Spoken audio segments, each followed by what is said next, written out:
Okay, this is the second event that's taken place. The first one took place at Johnny Cumber a couple of months ago. It's been developed by the local neighbourhood officers who have a good relationship with the pupils in the schools already. This is building on that relationship and taking it forward. And if you look around, you'll see also that there's now the area commanders here from Bodden Town, as are representatives from Georgetown. The idea is we run this through every single school to bring a consistent approach, which is why we've got those here looking at how this academy takes place.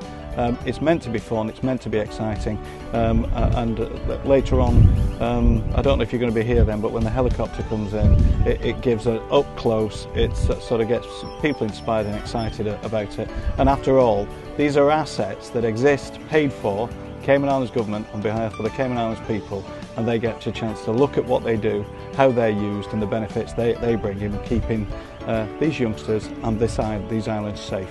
One of the things that we always find mysterious is you see police cars driving up and down the street, you see the sirens, but this opportunity allowed us to really see the police up close and understand what they do, because they're such a part of our community.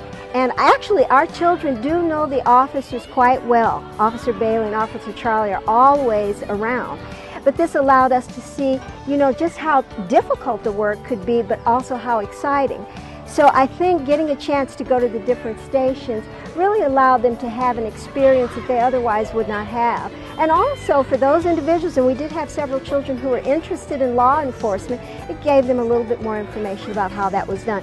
The main thing though that I liked is that throughout all the stations they focused on safety and what it meant to be safe, whether it be the Marine unit or the police cruiser. It was all about how to be safe and how, you know, really we're working with the good guys. When you pick up a newspaper, you'll see all sorts of issues from hard-edged crime down to perceptions of crime. So our response to a complex community has got to be at both ends. At one end you've got hard-edged policing with marine assets and a helicopter. At the other, this is the investment about starting to build for the future. It's about taking away any fears that children may have, that the policemen are the bogeyman, they're here to take you away or do something with you. This is about putting faces behind the uniform and allowing young people the chance to be inspired, take a day out of the classroom, get excited about what we do. And in the longer term, you know, there's even the grain that one or two of these youngsters may think about joining the service. And if we can plant that grain now, encourage that education, and you'll have heard me speak earlier, this is the first bit, and to try and sort of trigger that enthusiasm, best essay and best picture depending on the class side, come and spend a day with us, go out on the marine assets, visit the police station and jokingly get to put one of their teachers in the cells for an hour. So, you know, it's designed to be fun, but actually it's to trigger a wider response and a wider understanding of what we do, why we do it, and more importantly to reinforce that we do all of it for their safety.